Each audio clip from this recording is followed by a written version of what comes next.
দিবা এই ভাব করার যে বিষয় নিয়ে আমার কথা হইবা এই বিষয়টা রাখবই না। দারুল দেওবন্দ, দারুল মাসাদি, তাবলীগ জামাত যত নাম আছে সব বেকার। এই অভিযোগটি থাকবে সব বেকার দিনা আহা বগালে কথা হইলে বগালে মাত্র লাগবে। আলহামদুলিল্লাহ ওয়া কাফা ওয়া সালামুন আলা ইবাদিহি আল্লাযীনা ইসতাফা আম্মা বা'দ। আউযু বিল্লাহি মিনাশ শাইতানির রাজীম। বিসমিল্লাহির রাহমানির রাহিম।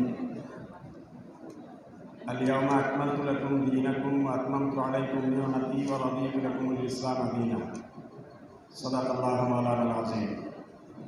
قال النبي আমার সবাইকে আপনি 10 মিনিট দিবা। আমার সবাইকে 10 মিনিট।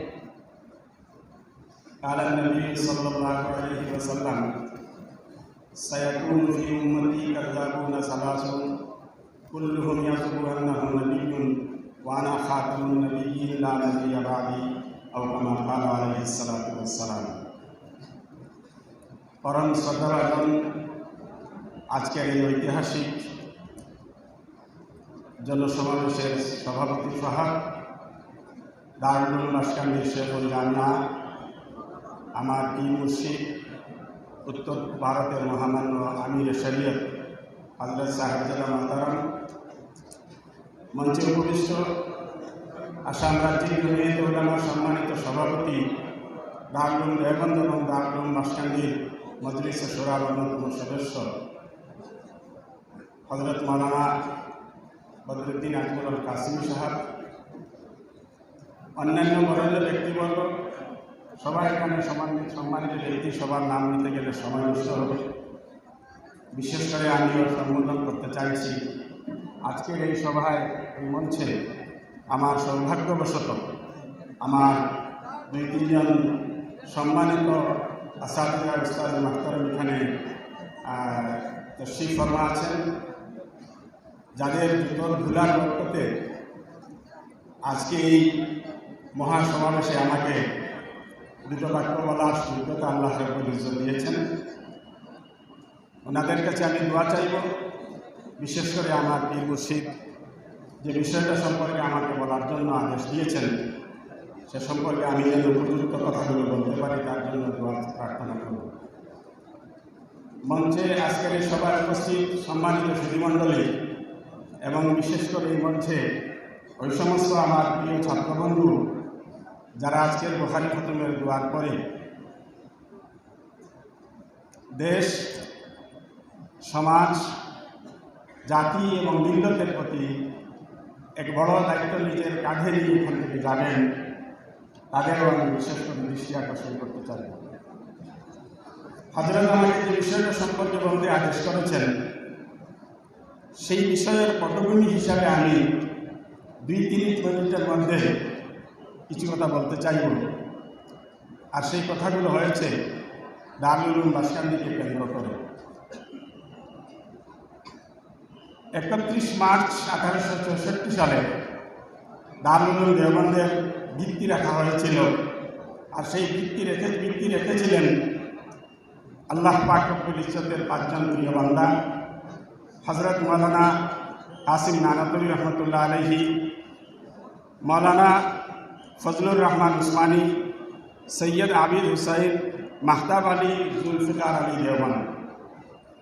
এই 5 জন আল্লাহর ওলির পবিত্র হাতে 1864 সালে দারুল উলুম দেওবন্দের ভিত্তি রাখা হয়েছিল। দারুল উলুম মাসকান্দির ঠিক প্রতিষ্ঠা সাল এই মুহূর্তে আমার স্মরণে নেই, কিন্তু যতটা আমার মনে পড়ে বা যতটা আমি মুরব্বীদের কাছে শুনেছি, এই এলাকার একজন বিশিষ্ট আল্লাহর ওলি ছিলেন হাজী আকবর আলী সাহেব নাম। উনি এখান থেকে হিজরত করে মক্কায় চলে গিয়েছিলেন। সে প্রাক স্বাধীনতার আগের কথা। তখন এক দেশ থেকে আরেক দেশে যাওয়া, এক দেশ থেকে আরেক দেশের নাগরিক হওয়া আজকের মতো জটিল ব্যাপার ছিল। সেই সময় এখান থেকে হিজরত করে চলে গিয়েছিলেন। আমরা উত্তর পূর্বাঞ্চলবাসী সামগ্রিকভাবে, তার মধ্যে বিশেষ করে আসামবাসী তার মধ্যে বরাকবাসী আর তার মধ্যে বাঁশকান্দি এলাকার লোক, আপনাদের সৌভাগ্যের বিষয় যে হজরত মাওলানা ইমদাদুল্লাহ মহাজিরে মক্কি রহমতুল্লাহ আলাইহি, হজরত ইমদাদুল্লাহ মহাজিরে মক্কি রহমতুল্লাহ আলাইহি সেই হাজি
দিবা এই ভাব করার যে যে বিষয় নিয়ে আমার কথা হইবা এই বিষয়টা আমরা কই না দারুল দেওবন্দ দারুল মাসাদি তাবলীগ জামাত যত জাত আছে সব বেকার এই এই অভিযোগটি তাহলে সব বেকার দিলা আহা বগালে তো হইলে বলে তাহলে আর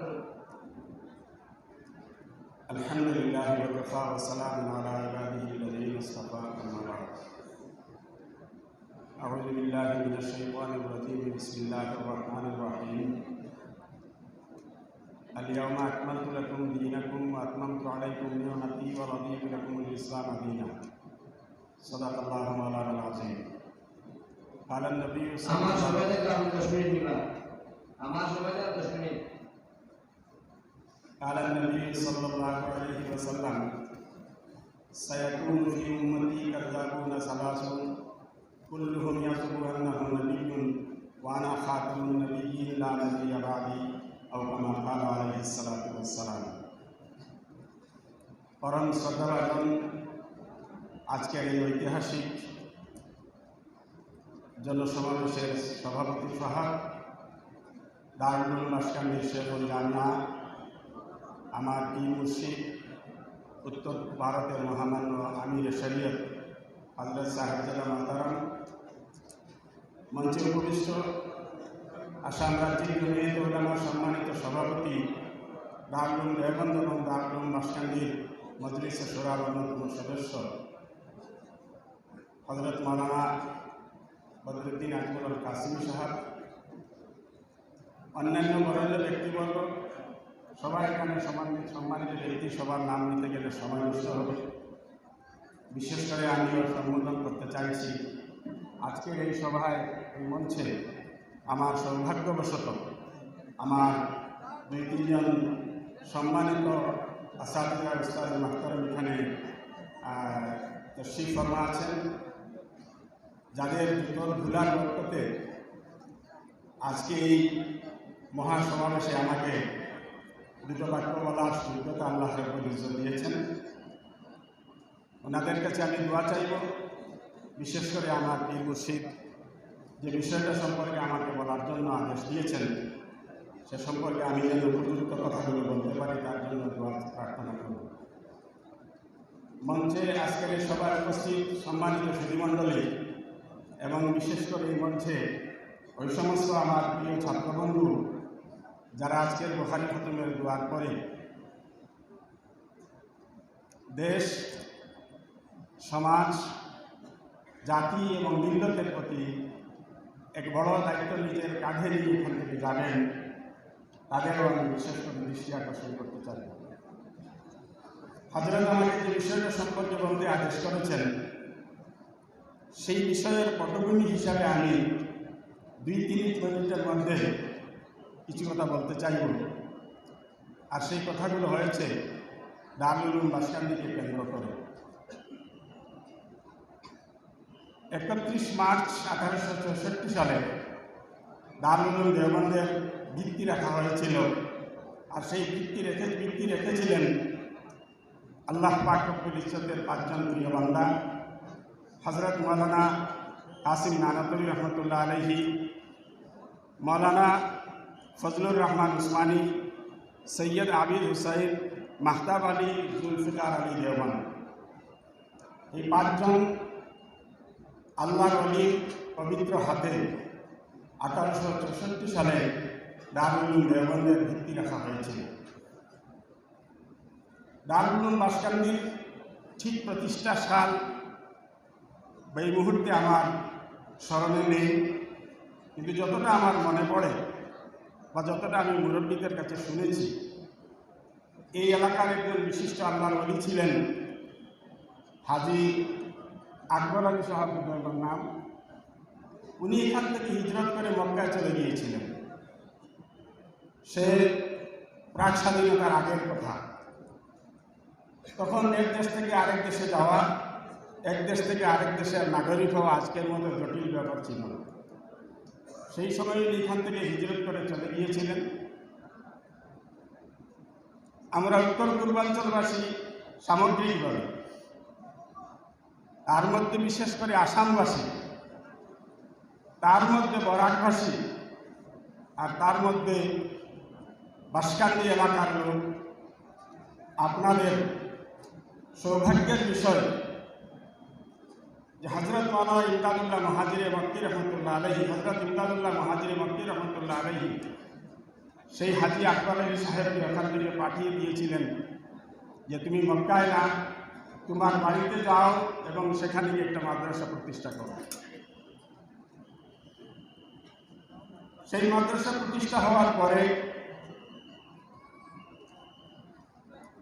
ইমদাদুল্লাহ মুহাজিরে মক্কির সেই লিগেসি, সেই পরম্পরা একজন বিশিষ্ট ব্যক্তিত্ব, আমাদের সবার শ্রদ্ধেয় নমস্য শেখুল ইসলাম হজরত মাওলানা হুসাইন আহমদ মদনী রহমতুল্লাহ আলাইহিও একাধিকবার এই মাদ্রাসায় এসেছিলেন এবং পরিশেষে উনি ওনার প্রাণপ্রিয় শিষ্য শেখুল হাদিস হজরত মাওলানা আহমদ আলী সাহেব রহমতুল্লাহ আলাইহিকে মদিনার পবিত্র ভূমিতে বসে আদেশ করেছিলেন, তুমি বাঁশকান্দিতে যাও এবং সেখানে গিয়ে দিনের খিদমত করো, হাদিসের খিদমত করো।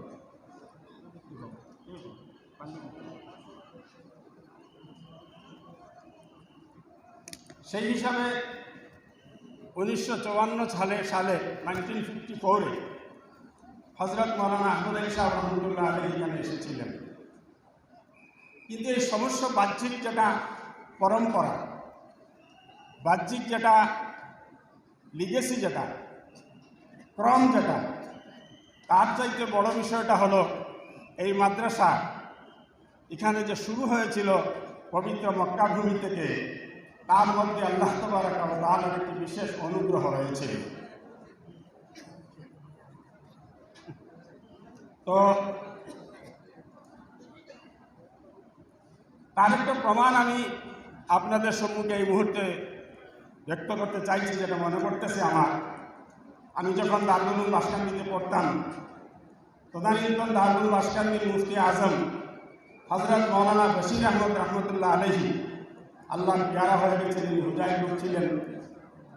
উনি একদিন কথা প্রসঙ্গে বললেন, আমরা আরও কয়েকজন ছাত্র ছিলাম, যে হজরত শেখুল ইসলাম মদনী রহমতুল্লাহ আলাইহি কোন জায়গার সফর থেকে আসছেন। দারুল উলুমের ছাত্ররা হজরত রহমতুল্লাহ আলাইহিকে ইস্তেকবাল করার জন্য দেওবন্দের স্টেশনে যাচ্ছিলেন। ওই সময় হজরত মাওলানা আহমদ আলী সাহেব রহমতুল্লাহ আলাইহি, তখন তিনি দারুল দেওবন্দের ছাত্র, উনি একটা রিক্সা নিয়েছেন স্টেশনে যাওয়ার জন্য। সামনে মাওলানা মুফতি বশির আহমদ, উনিও তখন দারুল দেওবন্দের ছাত্র, তখনও মুফতি হননি। আহমদ আলী সাহেব তখনও শেখুল হাদিস হননি। কিন্তু মুফতি বশির আহমদ সেই দারুলের ছাত্রকে রিক্সায় বসিয়ে মাওলানা আহমদ আলী সাহেব বলছিলেন, মৌলানা সাহেব আল্লাহ হবা দেশে এখন বড় মাদ্রাসা করবেন। এই কথাটা হযরত মাওলানা আহমদ আলী সাহেব রহমতুল্লাহ আলাইহি মৌলানা হওয়ার আগে, শেখুল হাদিস হওয়ার পূর্বে